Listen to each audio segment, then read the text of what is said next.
another episode of Sugar Free Self-Care TV. So on today's episode, I have a special guest, this amazing person. And I love doing these series because I love just having all these women come into my channel and show you what's possible for you. Just share their story and have an example of what is possible for you when you do this work that I teach everyone in my videos and my programs. So today I'm so excited to have Terra here with us. So before we dive in, before we get started, Terra, would you like to tell us just a little bit more about who you are, what you do, and how you found out about me? Sure. So my name's Terra Jacobus, and I live here in Southern California, and I'm a mom, an adoptive mom to 3 kids, and run a small business. And I found Charmaine. I was looking for some way to help me get a focus on my eating. I've been an emotional eater my whole life. And so I was looking for something sugar-free, something low carb, for the sense that I'm diabetic. And I wanted to help not only my relationship with food, but also keep my body healthier with keeping my glucose level.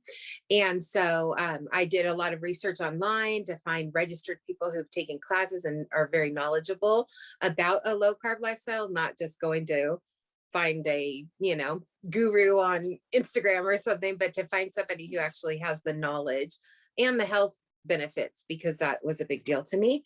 And so I found Charmaine, logged into her social media sites, her YouTube, did some research, set up a meeting with her, and here I am, almost through the Impulse Mastery program, and I am a whole new person from it, for real, not just blowing smoke. It's really an awesome change that I've seen in myself, my family's seen in me.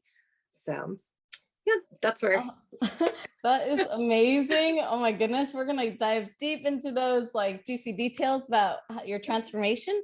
But I think that's so awesome that social media could connect us in that ways. Yeah.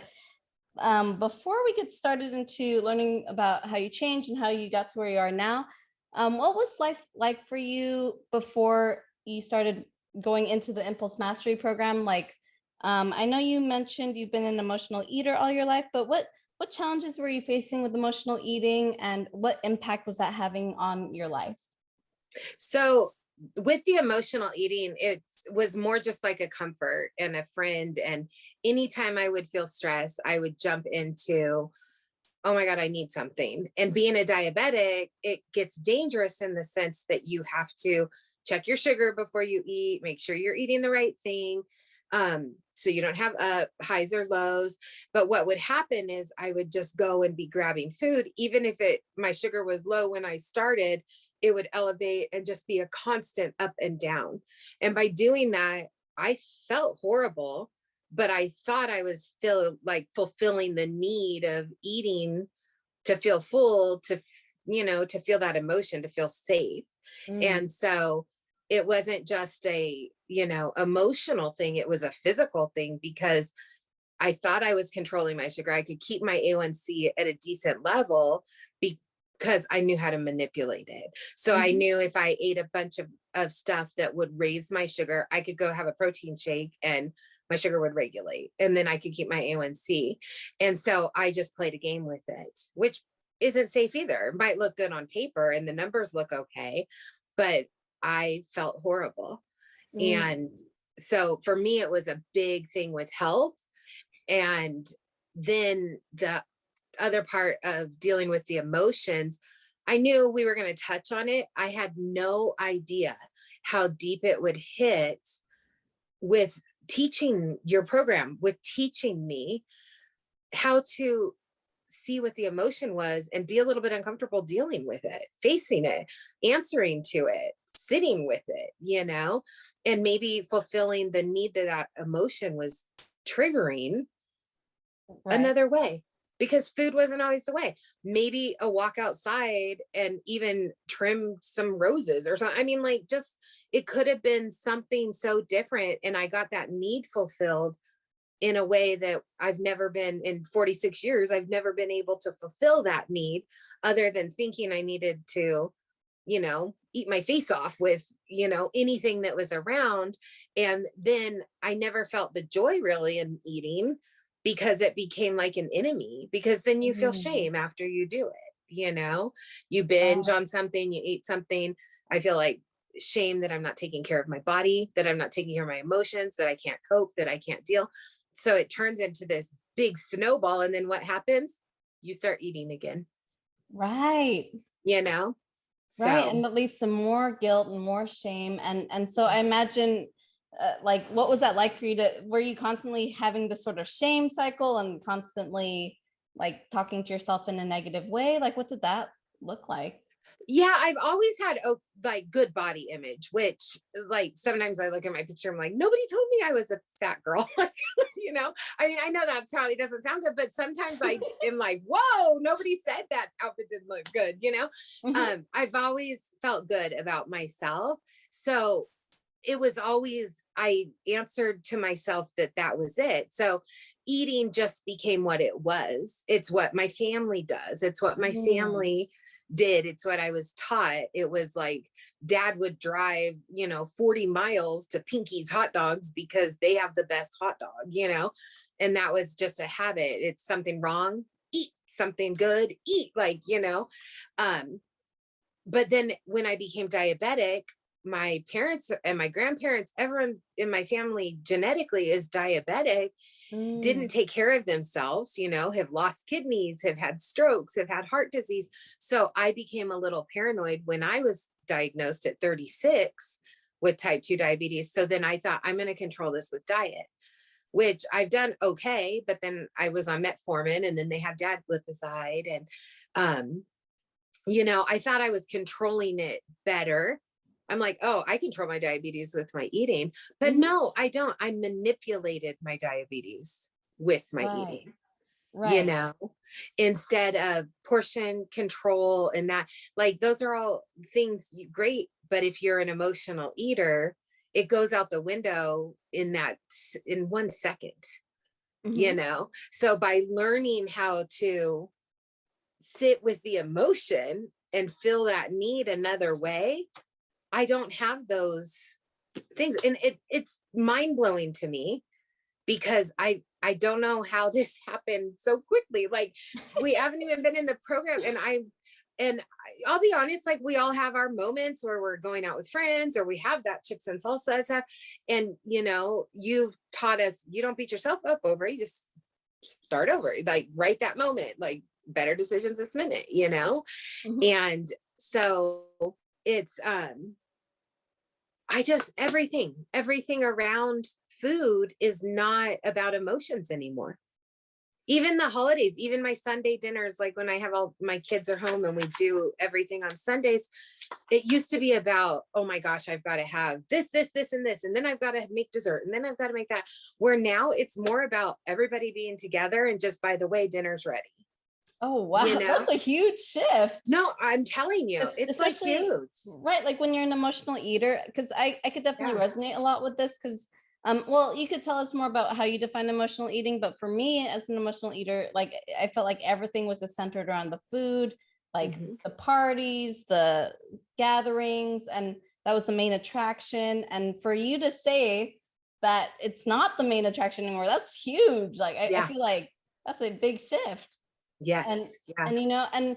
and also just to go back on the diabetes point, like I feel like when we manipulate the numbers, like it's so interesting you say that because I feel like people do that even if they're not diabetic, like they do it with like macros. They say like, oh, it's okay if I eat this certain thing, it's okay if I eat this food as long as I'm in this number. Like it's not so much about the relationship with yourself, but it's really just about like it's such a, I don't know, it's like walking a tightrope between like, oh, I'm doing good, and as long as I'm doing good in these numbers it's okay, rather than actually having a relationship with your body and Mhm. just a relationship with what's going on in your body. So I'm curious for you, how did that change? Because like it sounded like before a lot of what was driving your eating was a lot of paranoia, a lot of fear around the food and fear around being unhealthy with the diabetes.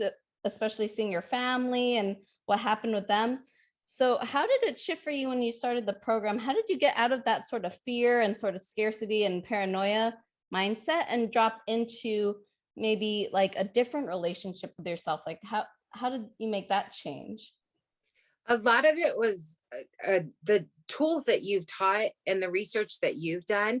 There was, parts in there that related to the addiction of food, and not just the addiction, but what you didn't receive as a child. And and for mine, there was a lot of different things. I mean, that's a whole nother, we could make a whole series on that, but, but, and I really, like, my whole family's addicts. Like, mine Mm, is food and shopping, and my sister is a drug addict. Another one's an alcoholic. Another one's one of my brothers is a drug addict. So it's realizing and connecting all of those things. mhm, And like, I know this knowledge as far as being like I said, I adopted through foster care. So I'm a therapeutic parent. Like, that's what we do all day, every day. But I never, ever linked it up to me and my eating. Because why? You have to look in the mirror. You have to look in the mirror. mm, And you taught me it is safe to look in the mirror. You might be uncomfortable, but it's safe. You're safe. You're okay. And by just being told that, I was able to pause, look in the mirror, and think about what was going on, And that's why I will sit here and say straight out, I was like cheating on myself when I'm mhm. cheating those numbers. Like, oh, look at it. My average is really good for my blood glucose today. Like, hello, be proud of yourself because you ate all this crap and you had the good stuff in between that would balance you out.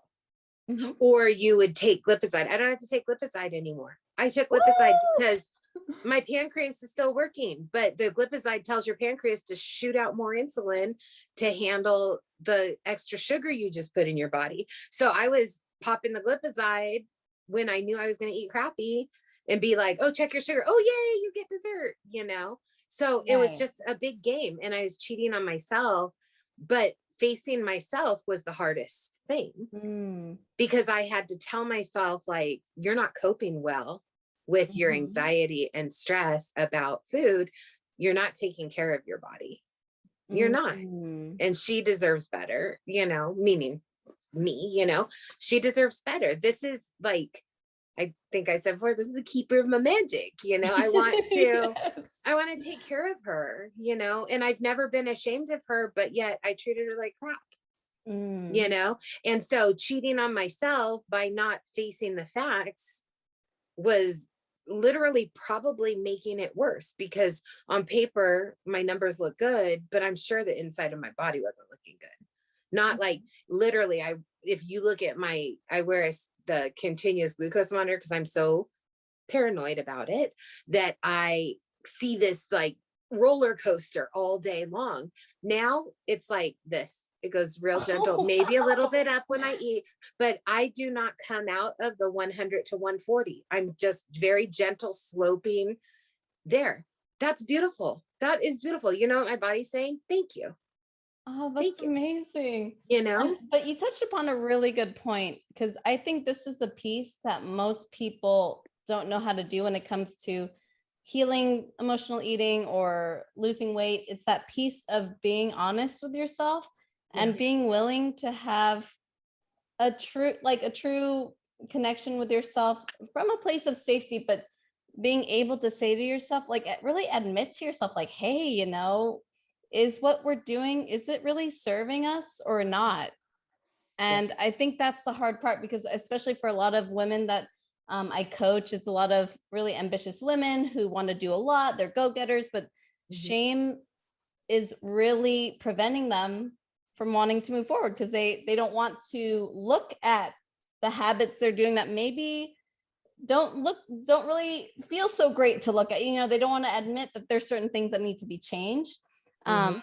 But it sounds like for you, like you were able to make that transition to like, oh, maybe like, could you tell us a little bit about that a little bit more? Like, would it be like, oh, if you overate you wouldn't be like, how are you able to actually look at yourself with maybe not so much judgment, or how are you able to do those things, like make that shift to not judging yourself, but maybe like more open and compassionate toward yourself? Um, well, I pause. That's like a really big thing, is Mhm. just that pause and be mindful. Mhm. So, I'm pretty sure every one of us who's ever even going to look at one of your videos has been like, oh yeah, I've tried yoga. I've tried meditation. I've tried mindfulness. Like I did Headspace twice. Okay. Come on. So, but you've taught us to be a practice. And by doing that, I'm able to pause before I react. And not just with eating, with everything. Okay. I've learned this over the last few months is amazing. But by doing that, I literally ask myself, sometimes I look in the mirror, sometimes I look in my camera on my phone. I'm like, hello, Terra, what's going on here? I had, I'm able to stop and talk myself through what do I really need right now, not feeling shameful. Like I'll tell you the story. My son was having a mental breakdown and we were in the emergency room and he's yelling at the doctors and the nurses and I'm so embarrassed, but he's in the middle of a mental episode. They understand, I understand, but still that anxiety's triggered. My chest is tight. All I could think is, holy cow, Ricardo's is down the street. I need chimichangas. I need mini chimichangas. I'm going to order them on DoorDash for pickup. I'm going to pick them up on the way home. I'm going to eat them in the car on the way home. I need them. I need them. Mhm. And I sat there and I was looking at my son and I thought, I'm having that same panic attack inside my body that he's having outward right now. Mm. And so I just took a minute and I grounded myself, and in the middle of an emergency room. I mean, right now is hectic. We're in a bed in the hallway. He's having this mental break. It's loud, it's noisy. Other people are hurting and he's panicking. And I just sat for a minute. I couldn't close my eyes. They probably think I was passing out, but I just sat there and I breathed and I just focused on that. And I said to myself, I had my phone in my hand to order the Mhm. chimichangas. And I Wow, said, you're ready. Mhm. yeah, oh yeah. And I just told myself, just take a deep breath. And what do you need right now? You Mm. know? And I was like, I need to be okay. I need to be okay. That's my need right now. And I don't know if that even falls in the needs list, but all I knew was I need to feel safe. I need to feel like I can handle this.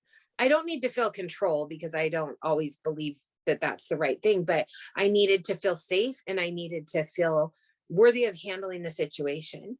Mhm. And stuffing my face with mini chimneys was not going to do that. You know what that would do? Raise my blood sugar, probably give me a stomach ache, and make me feel full of shame that I had no self control.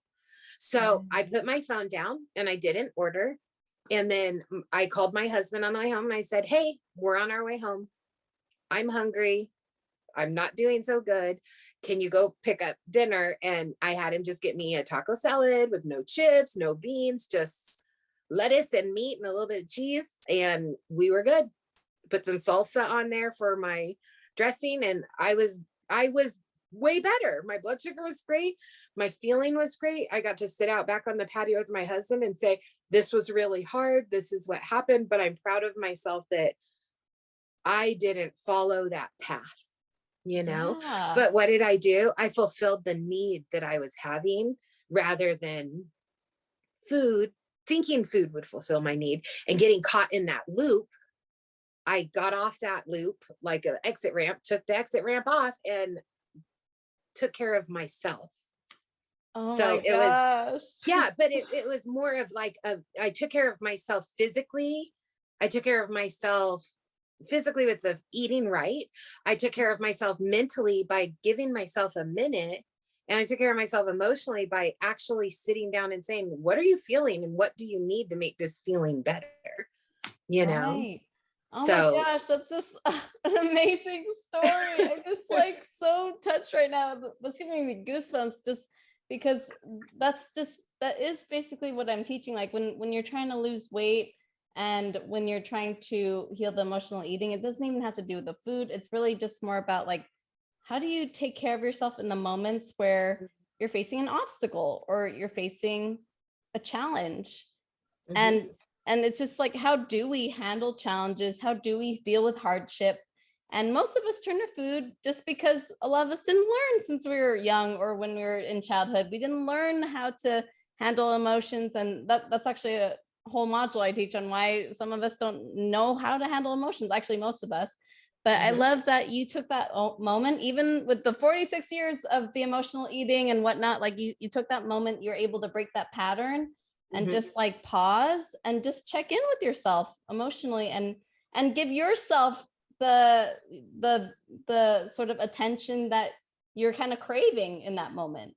Yeah. It's Yeah. so beautiful to me. I'm just like, it's so amazing to see, like, when you're giving yourself that, you know how to fulfill your needs, it really doesn't have to do with the food at all, and Mm-mm. how you could No. take care of yourself. Yeah. But the people say, "Oh, I'm an emotional eater."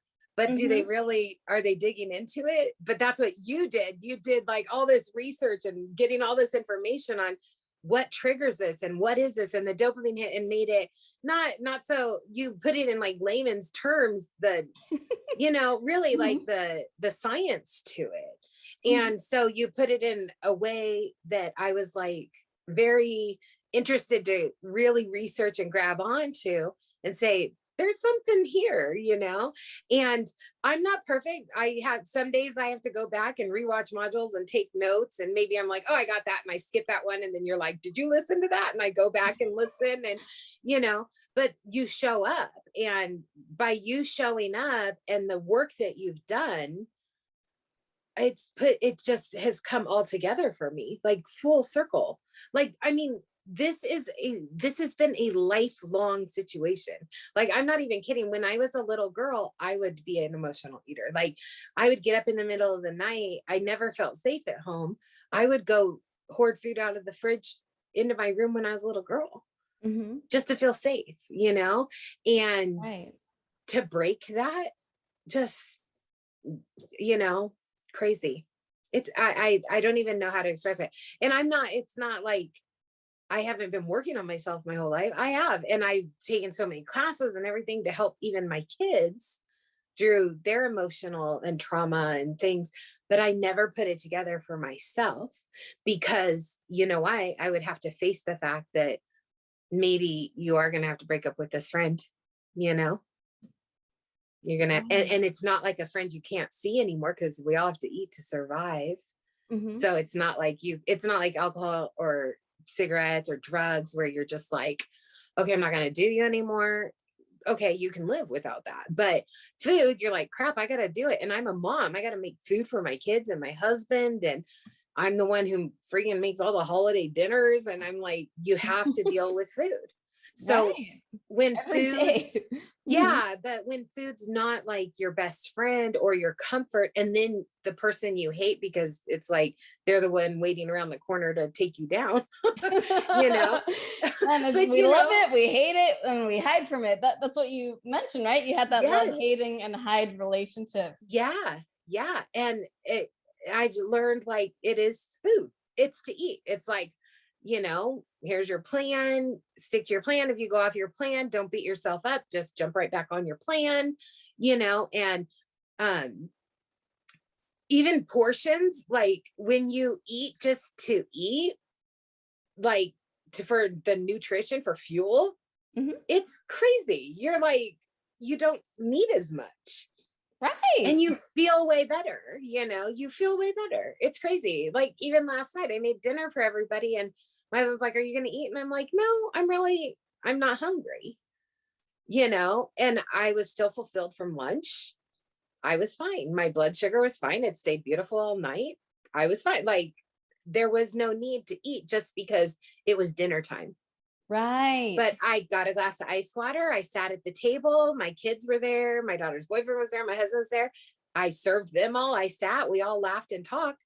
I didn't eat. And I'm like, don't worry about me. I'm not. I'm just not hungry. So I let everyone know, because my daughter sometimes is like, Mom, you're not eating, not knowing that I've been tasting food for 5 hours while I'm cooking, I probably ate more than you tasting, Right.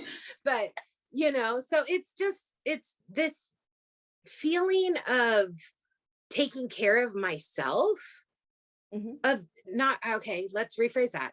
Not just taking care of myself, having the ability to make good choices for Mm. my body. That's what Mhm. it is.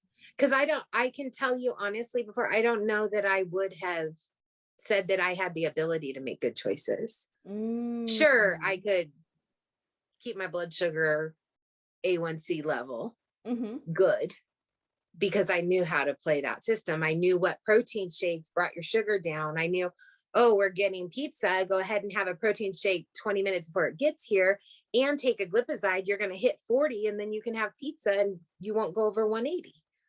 Is that Right. good? No, no. My body was just like in shock. Where I'm like, oh, everyone's getting pizza. That's great. I'm going to go ahead and make a salad and cut up some chicken. If I need to take one little pepperoni off to satisfy that, that's fine. But I don't need a piece of pizza, and I don't need the toppings off the pizza. I am Yeah. fine. Yeah, And that's an guess what? amazing difference. Yeah. Yeah. Yeah. You can order pizza again. If Right. all that pizza's gone and someone's still hungry, you can order another pizza. It is not extinct. It is available. Yes. It's Exactly. available. That was a big theme, I think, in our coaching too. Just like really, I think that was one of the things you mentioned, just like, oh, food is always going to be there. I think our brains always trick us into thinking, if we don't eat this now, it's gonna disappear and we're not gonna feel good and it's be crazy. But you really like I love seeing your progress, because it's like you're able to catch your brain and you're just like, Mhm. no, that's not the truth. Like, we have plenty and we could get more. And it's just from this calm place. It's not so rushed. It's not so panicky.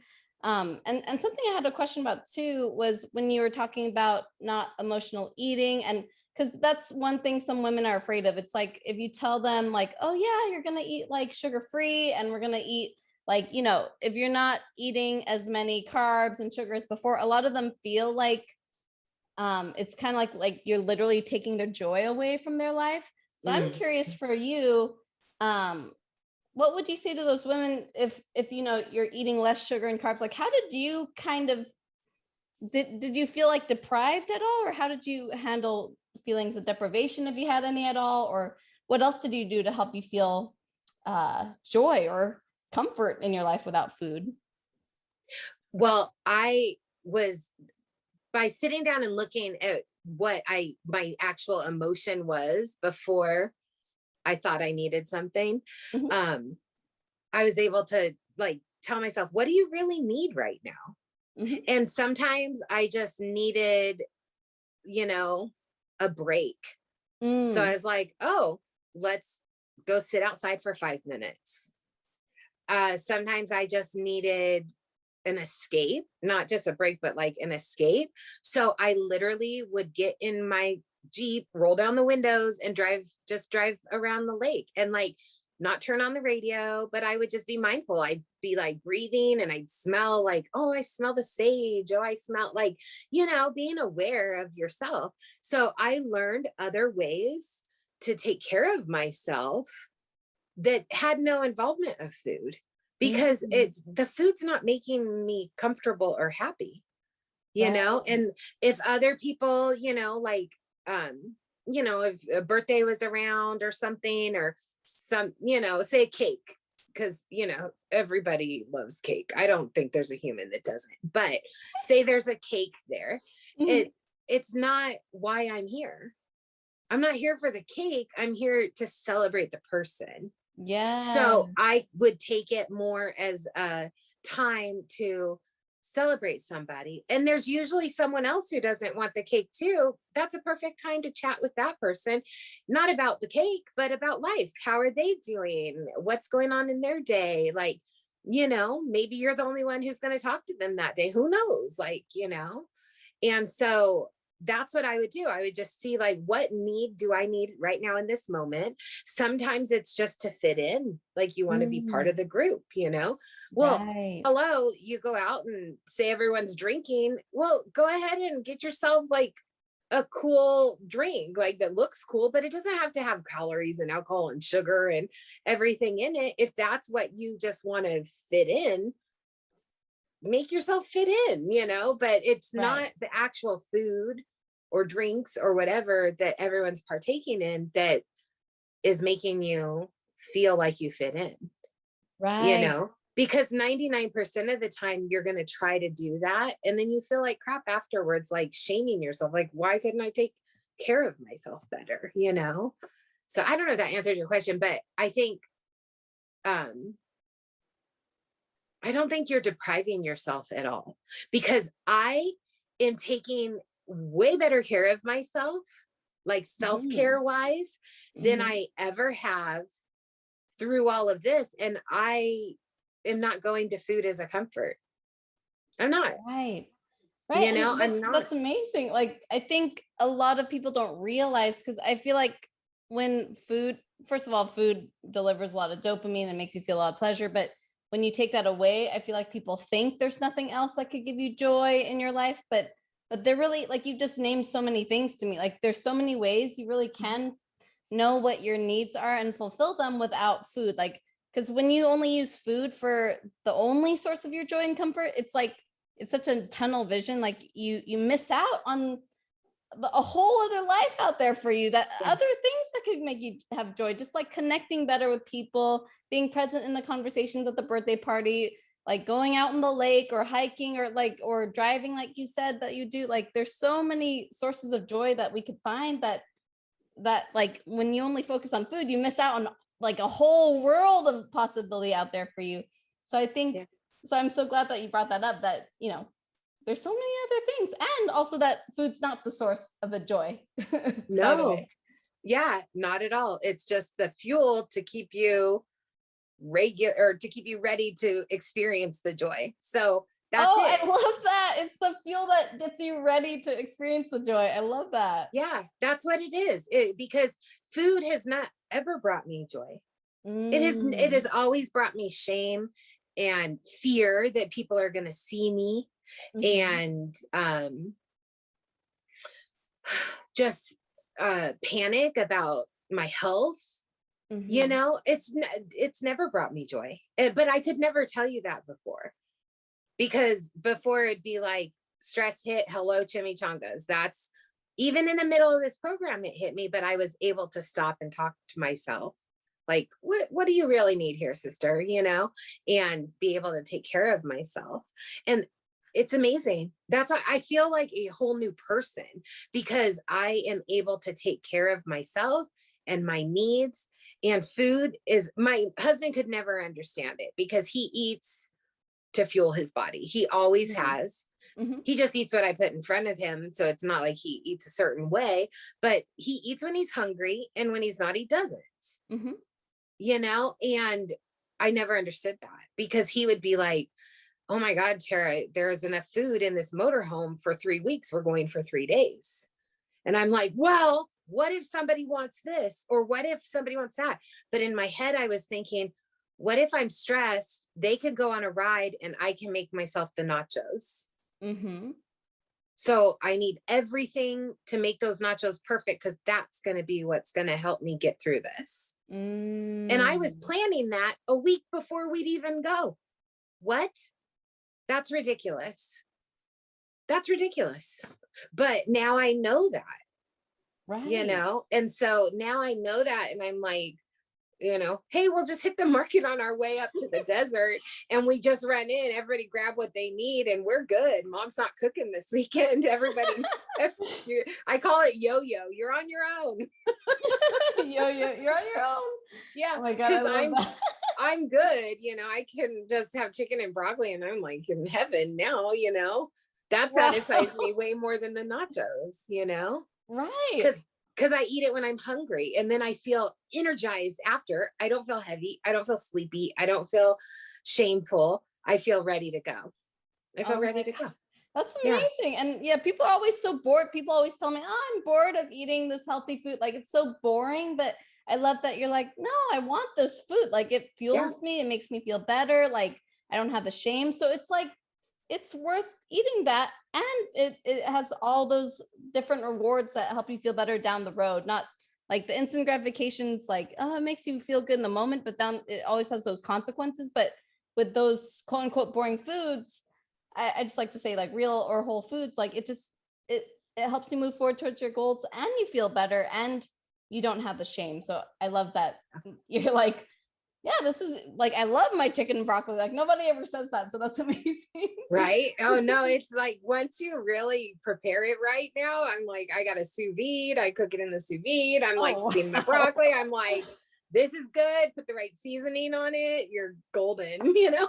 Right. Oh, that is awesome. That's how I treat my food too in the Instant Pot. Yep.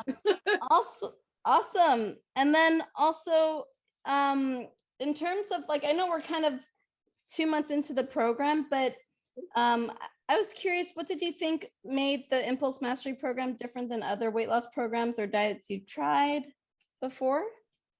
Okay. So for me, any diets before were just to lose weight. Mhm. That's all. That's all that it was. And I was very successful. Very successful. I'd lose 80 pounds, I'd lose 75, I'd lose, and then I'd be like, okay, cool, I lost the weight. And then I'd gain it back. And what would happen was the shame cycle would come, and then I would just like binge eat because now I overate. So now screw it, I'm gonna eat more. You know, it just was this cycle. But now it's like I did not personally, I honestly, I did not focus on the weight loss for this program yet. I'm down like, I think almost 10 pounds, not focusing on the weight loss. I Wow. focused 100% on me and my emotions and my needs for food. I still know I can work better with portions and with planning and better and stuff. Um, but I needed to work on the emotion Mhm. and the connection with food and the reliance on food to fulfill something that it wasn't fulfilling. But I thought that it was. And I thought if I'm full, I'm safe, you Mm. know? So it's like I would eat whatever I could to try to get full, like Thanksgiving full all the time Right. and feel miserable. So I think a diet is just temporary, it's just to lose weight, where this program is a life. It's not even a lifestyle, it's a way of life to learn how to cope and deal with yourself and your relationship with food. But it's gone across my life, not just with food, like how I react, to different things, different situations that used to create anxiety for me, where my chest would get tight and I'd start sweating. Now if I start feeling like, oh my gosh, like just that feeling, all of a sudden I say, pause. What are you feeling right now? And then I'm like, what do you need right now? So what you taught me on how to make better choices with food, I'm able to practice across the board. So that's why this is a way of life. This isn't just a program to teach you how to eat, which it had. I mean, it's amazing what the food program part of it and eating and planning and everything. I've just put all that into practice onto the emotional end of it for me, because if I never healed myself of that, or like really dug into that and faced myself in the mirror about that, dieting wouldn't be anything. So I think that that's the biggest difference. Is this is I feel for myself, I've done this program, I will never have to do anything else in my life, because this is it. I can never see myself going back to saying I need food to feel safe. Wow. I can't. Like how can I do that? I know better now. But Mhm. no one's ever told me that. Maybe they have. I don't know. I never admitted myself. I mean, you can't be a big girl my size and people not think like, okay, she needs some help as far as her relationship with food. But nobody ever said anything. I remember my grandmother saying to me one time, are you okay, honey? Because you're getting up in the night and sitting on the floor of the kitchen eating. I Mm, was only like 7 years old. I mhm. still remember her saying that to me, but it was never brought up again.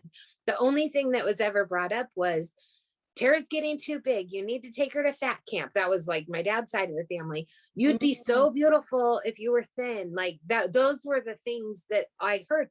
Nobody ever said anything about learning how to take care of myself that food is not going to fulfill. But you did. You did. You said, well, I know you said to everybody, but you were talking to me when I was watching the video. You're Yes, like, I was. Tara, Terra. food is not what you need to feel anything. Food's not what you need to feel. You're going to feel no matter what. So let's see what you're feeling and what need do we need to fill you up with. And then you can eat and fuel yourself and go experience life. And so now that I know that, I can't go back. I can't go back. Mm. Who could go back on that now that you know, and now that you feel like this? I'm Mhm. so excited. I am so excited because I I'm able to face myself and even like my anxiety, my fear, even about being diabetic and my blood sugar and everything, because now I'm not manipulating it. I'm literally keeping it very level with no glipizide by just what I'm eating, Wow. you know? And so, but that's what I've learned. I feel like my cortisol's lower. I feel like everything. I'm not stressed out. I sleep great. I feel great. I wake up great. Like there, I can't even just explain it. Going places, I traveled this last week and for the first time, oh my gosh, in 2 years, right? And I usually stop by the market on the way and pick up all kinds of snacks that I know I'm going to be okay because I'm at a retreat. No, I didn't need to. I was like, Terry, you don't snack at home. Why do you need to load up snacks, right? Right. You know? And then I just ate what they had, but I ate what was good for me that filled me up, you know? They made eggs and sausage for breakfast with this huge potato casserole. Perfect. I'll have some eggs and a couple strawberries. I felt great. Guess who felt great? Me. Who felt tired? Not me. Who enjoyed and laughed and was able to experience all the crafts and the fun and the women? Me. I wasn't tired. I wasn't over full. My blood sugar wasn't spiking. No, I felt great. How could I ever go back to feeling like I need to get as many potatoes as I can because the other women are going to get them and there won't be enough?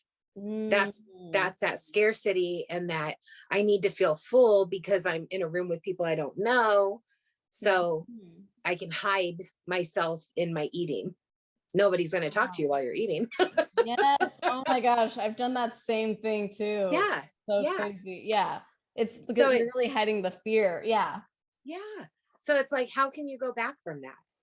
How can you go back? I showed up. I did bring a little 6-pack of bottled water because I never know, like, I just know I drink a lot of water. So I always bring like some bottles of water with me, especially when you go like Tennessee, you don't know, do they drink tap water? Is it good? Because here we can't really.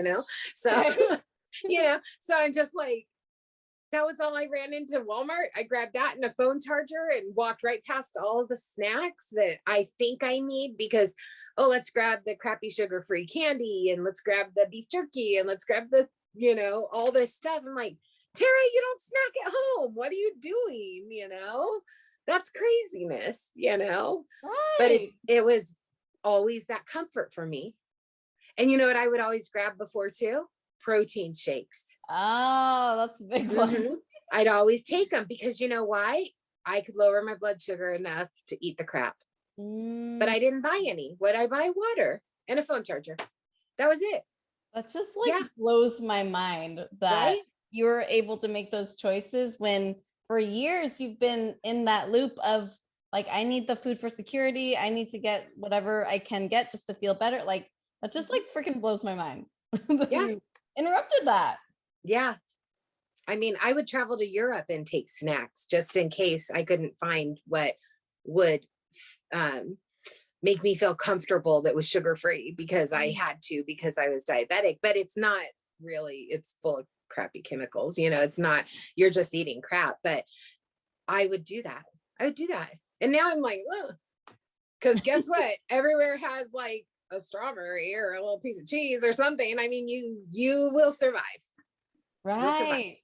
Yeah. Right. And I love that you're just building, it's just, I love when you're talking, it's just building this confidence in yourself and this trust in yourself. And you're finding the security in yourself and not Yeah. in the food. And I Yeah. love that you're making that shift, which is so crazy. It's like you think security comes from things outside of you, like money and food, but it really just comes from how you're taking care of yourself, how you're choosing to think about things, and really, like you're saying, changing that mindset of like not needing those external sources to make you feel better, but you're trusting yourself. You're knowing like, hey, this is going to be okay. And Mm-hmm. it's not like there's nothing to there's literally nothing to panic about. Like it's going to be okay. Like we're not Yeah. actually going to die, and that's incredible. Yeah. Oh my gosh. Well, Tara, I was curious for any woman though who maybe is on the fence about joining, and maybe they have some struggles with emotional eating or weight loss, but maybe they don't like, they're kind of not sure about the investment and don't know if they should join or not.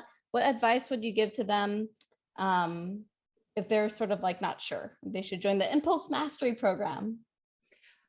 Personally, the information that you will receive is it's like taking at least a full college year course on this because you have done so much research and put together a program weeding out all of the crap in the in between and saying this is it, the scientific end, the emotional end, the mindfulness, everything, like the whole program. It's way worth what you pay, probably 10 times what you pay. But most of us, if we're here looking at your program and watching your videos, we're desperate for something. We're desperate for something that we don't know how to get. It's easy to go to Weight Watchers. It's easy to go on Jenny Craig. I mean, like you could name all the programs, but the thing is the coaches or the leaders or the check-in clerk, whoever you're with, it's just a job. They might do that. They read a little handbook and they do it. You live this and you have put in so much of yourself into this program. Like the information, the knowledge here is like having not only a coach, but a mentor who's walked that path and who's learned it. And you're very open and supportive with us. So I think the main reason why this program is different is it's a lifelong learning and a lifelong change. You can't go back to the way you were because you have the knowledge. And it's, like it said, the saying, once you know better, you do better. And you feel so much better. I don't think you'd want to go back. It's kind of like if you quit smoking, like thought of after you quit smoking for months to say, oh, I'm going to have another cigarette just because I'm going to have one. The benefits that you've had by stopping smoking is going to be like the benefits you're having with stopping emotional eating and stopping running to that, because you have now learned how to fill all those needs with other things. And life is so much bigger right now for me. And all the times I thought I didn't have time because I was spending hours planning menus and food and recipes. Ridiculous. You can plan your whole week really in a day. Like in one day, you can plan the food for a whole week.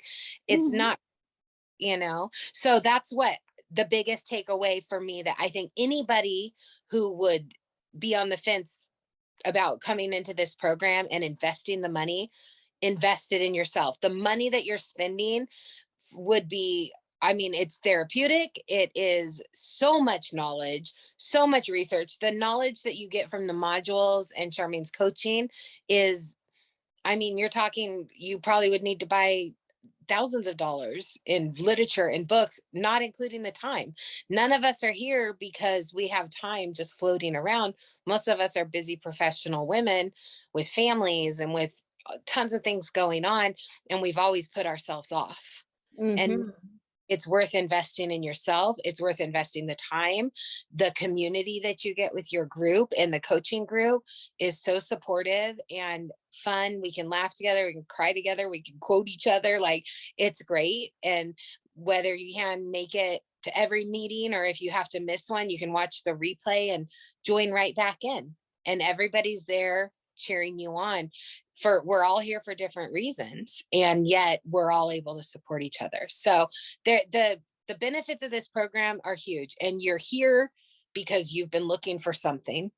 And I always think it's kind of meant to be when you put it out in the universe and you're really looking for something.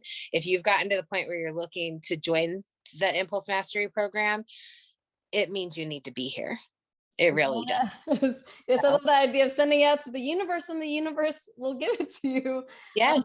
But the block, the challenge for people is that decision to invest. But what you said is so true. Like, so many of the women that come to me feel guilty for investing in themselves and guilty for even putting their self-care first. But really, like what you said, when you decide to do that, you could change so much in your life, not just the weight, not just like changing how you think about food, but really like what you were saying, Tara, just like how how there are so many aspects in your life that have changed just from implementing what you learned in only just like 2 months. Like, you were able to start making shifts and break patterns that you've had for like 46 years. And it's just incredible what you can do when you do decide to put your self-care first, because you deserve that. Like, every woman deserves to have what they actually want and get access to that. But it does start with choosing to put yourself first, even though it's scary and we've been conditioned not to. That's the first step into transforming and breaking the pattern, like doing the uncomfortable thing, because it's honoring what you really want for yourself. Yeah. Yep. And it's beneficial to everybody around. So if you think that you're being selfish by taking the time or taking the money to invest in this, if you are a mom, your kids deserve to have you healthier, like physically but emotionally, and able to cope and deal. They're watching what you're doing, your family. Oh my gosh, like spending time with family. It's not about me just standing around the stove cooking and everybody out on the back patio laughing, having a good time. No, I'm easy just making something quick now and standing out back laughing with everybody. So what you gain from it is it's huge. It's freedom. Like, I am free from that loop that I have been stuck in my whole life. Free from it. I am free from it, and I will never jump back into that loop. I know there's an exit ramp now. I can get out of it. Yes, So, yes, you do have that exit route, and I love that you're choosing to go off of it. And you could see that, and which is more exciting, because now it's like, oh my gosh, what else can you create? Like, what else is waiting for you in the future? And so I'm so stinking proud of you for making that choice, for even though it was probably uncomfortable, but making that decision to put yourself first, and for not only going through the program, but implementing what you learn, like applying what you learn, and really just being an example for so many women out there, especially moms. Like, I just honor any mom out there, and a lot of my clients are both moms and entrepreneurs. So the fact that you're doing both is just like incredible. And so I just applaud you for everything you've done, and still putting that time into doing the program and applying the tools. So I'm just so amazed by everything you've done. And I think your story is just living proof that, if you could do it, like, other women could change too. And I appreciate you coming on today and sharing everything you've learned and how you've grown through these few months. Well, thank you. And thank you for the program. I built a whole book of knowledge, the models from our conversations, from you coaching me and others in our community. Like, it's a great program, and the support is huge, and you get what you'll get out of it what you put into it.